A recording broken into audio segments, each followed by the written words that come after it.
Sitôt le retrait en cours du M23 annoncé, sitôt ces images diffusées sur les réseaux sociaux par des proches du mouvement rebelle, celles de ces hommes en treillis qui quittent la caserne qu'ils occupaient depuis plus d'une semaine. Et au petit matin, aucun homme en uniforme ni en armes n'est visible autour des bâtiments, ni devant la mairie, symbole de la chute de la ville. Départ effectif ou pas des éléments du M23, certains habitants ont le sentiment d'être livrés à eux-mêmes. La plus grande inquiétude que nous avons, c'est le fait de voir le départ des troupes qui étaient ici. Alors on se demande comment nous allons rester sans un quelconque gouvernement.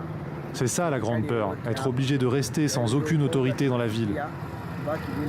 Un retrait qui doit être achevé dès ce jeudi, précise le communiqué publié par le M23 qui appelle la population à rester calme. La réaction des autorités congolaises a été immédiate, commentant tout d'abord les images de la nuit, faisant observer que les véhicules qui quittent la caserne sont quasiment vides, affirmant ensuite que des éléments du M23 sillonnent depuis la ville en tenue civile et que d'autres se sont redéployés sur les hauteurs d'Ouvira.